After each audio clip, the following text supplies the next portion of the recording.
cold. It doesn't start with the snow on the peak, but with a premonition in the small of the back. When Copreus appears for the fourth time, his voice sounds like dry parchment rasping against dry stone. Another command. The fourth knot on the noose. Eurystheus tightens around my neck, while he sits in his gilded comfort. The Erymanthian Boar. I look at my hands. The clay of past roads still clings beneath my fingernails. The peasants below, at the foot of the mountain, smell of despair, cheap sweat, and sour earth. I have seen their plots, the mangled black flesh of the fields, crops torn out by the roots, crushed fruit bleeding sweet, rotten juice. This is not just hunger, it is a humiliation. The land they nursed for months has been turned into a bloody mash by some brute force, a force that knows no law, only hunger and tusks.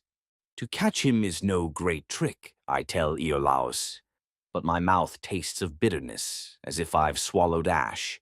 I know that the path to the beast lies through another kind of bestiality. The Centaurs, half men, half horses, born of the mist and Ixion's dishonor. I remember the tale of Ixion, how he pushed his father-in-law into a wolf pit of glowing coals to avoid paying the bride price. I can almost smell it, the scent of burning human flesh, sickly sweet and nauseating. And Zeus, great and inscrutable, did not merely cleanse the murderer. He drew him close to his throne. There, on Olympus, amidst the ambrosia and the light, the mortal craved what belonged to a god, Hera. To measure the depth of his fall, Zeus crafted a deception. Nephele, a phantom woman of cold mist. From this lawless union, from the embrace of void and greed, they rose, the Centaurs. Ixion now turns forever on a fiery wheel in Hades, while his children, those cruel, lawless creatures, have drifted from Thessaly to here.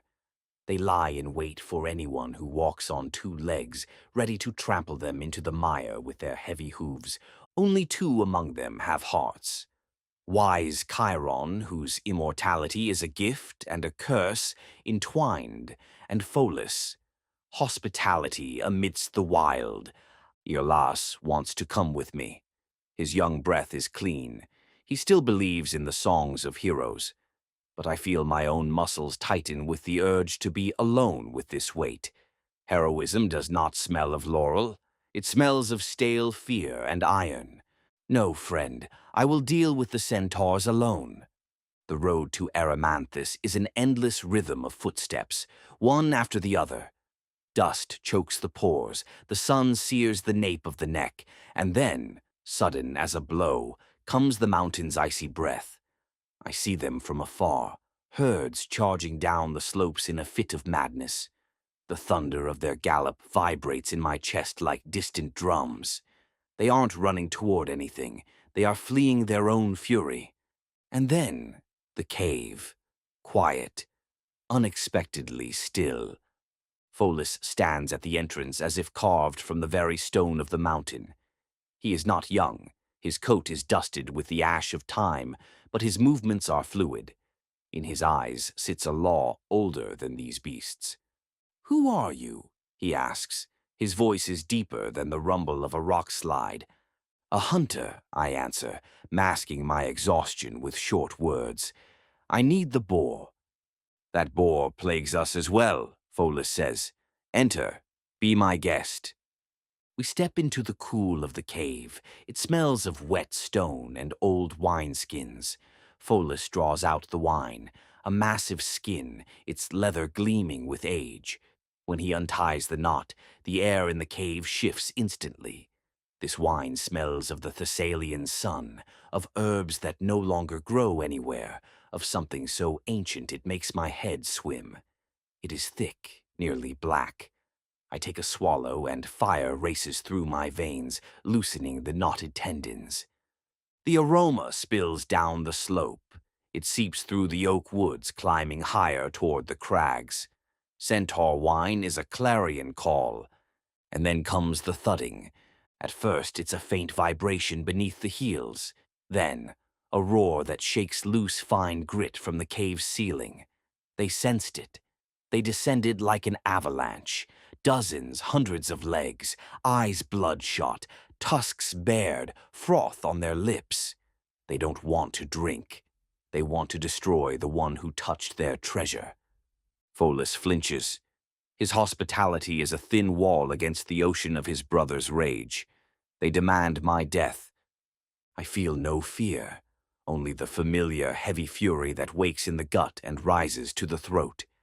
I snatch burning brands from the fire.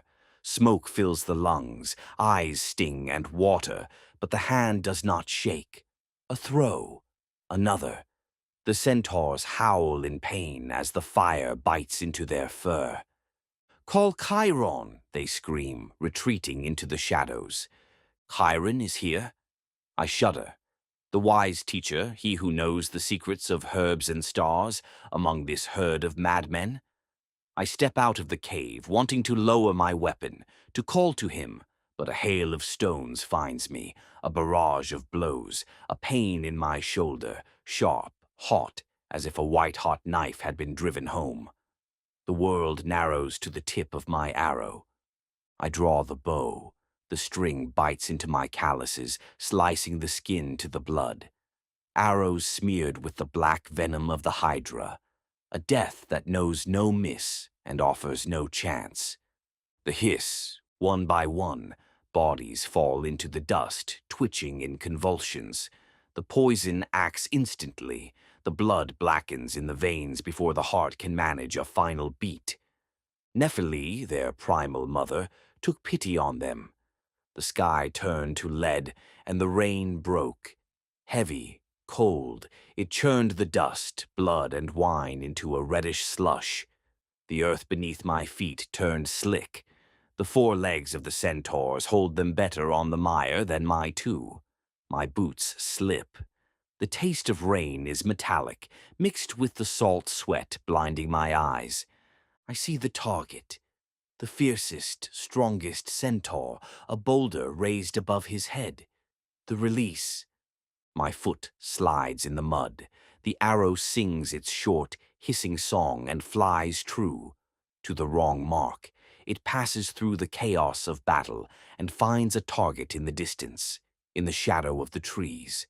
There stood the one who did not fight. That groan. It was not like the roar of a beast. It was the sound of shattering crystal, the sound of wisdom flickering out under the weight of chance. I drop the bow. I run through the bodies that are still twitching. Chiron? My own name feels foreign to me in the silence that has suddenly collapsed upon the mountain. I am on my knees in the mud.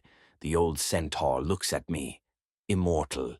His fate is to live forever, but now his flesh is seared by a poison that cannot be burned out. It will gnaw at him for centuries, refusing to let him die. "I absolve you," he whispers. Every word is a spasm. But this pain, it is unbearable. He begs the gods for death. He trades his immortality for the freedom of Prometheus. I feel, in that moment, something in the world snap into place. A great injustice is redeemed by a great suffering. The earth trembles. Zeus has heard. Chiron's breath stops. His gaze turns to glass, and in it I see the reflection of a distant, untainted sky. Pholus and I carry him into the cave. My hands shake, not from fatigue, but from emptiness. Pholus. He is so defenseless in his grief. He takes that same arrow, examining it. A tiny sting of death. "Careful!" My cry is a second too late. The arrow slips from his fingers, a tiny prick in the hoof. Pholus doesn't even have time to be surprised. His eyes close, and he falls beside Chiron. Two bodies. One, majestic in its passing. The other, senseless. I bury them all. I carry the slain into the cave like bloodied dolls. Every step echoes as a dull ache in my joints. I seal the entrance with a massive stone. It is not just a tomb. It is the place where I left a piece of my soul. Now, the boar. I have no fury left, only a mechanical persistence. I hunt him through forests where the trees have braided themselves into rusty thickets. Branches claw at my face, blood dries into a crust on my cheeks. I don't see the beast. I smell him, the stench of rotting bark, wild wool, and animal tension. We run for days. The perception of time has vanished. There is no morning, no evening, only the rasp in my lungs and the boars wheezing ahead. The ringing in my ears grows so loud I cannot hear my own footsteps. I drive him higher, to where the air is so thin every breath cuts the throat like a blade. There the snow lies, white, virgin, indifferent. The boar is a mountain of muscle, but he is heavy. He plunges into the white abyss. Snow packs into his maw, blinding his eyes. His tusks slash the air, but he is no longer a predator. He is a prisoner of the cold. I throw myself upon him, the smell of steaming bristle. The steam from his nostrils burns my face. I feel his heart through my own chest. It beats fast like a drum in wartime. I bind him. The ropes bite into my palms, stripping the skin, mixing my blood with his sweat. I heave this living mountain onto my shoulders. The way back is pure torture. The weight of the boar presses me into the earth. Every step is a defiance of gravity. The muscles in my legs shudder so violently it feels they will tear from the bone. But I walk. Mycenae, the glint of gold, which seems to me now false and dim. Eurystheus waits, but when the boar, catching the scent of the city, lets out a final, rage-filled roar, the king breaks. All his pathos drains away like cheap paint in the rain. He hides in a great bronze vat. The sound of his trembling hands against the bronze is the only music he deserves. I laugh. The laugh is hoarse, more like a cough. "Roast him," I toss to the crowd. The feast begins. Greasy smoke rises to the sky. People tear the meat with their hands, shouting my name, and I stand apart. My hands still smell of snow, of Chiron's blood, and the wine of Pholus. The fourth labor is done. The feat is inscribed in the scrolls, but under my fingernails is the earth of Erymanthus, which can never be washed away. It will stay there forever as a memory of the price we pay for other men's fears.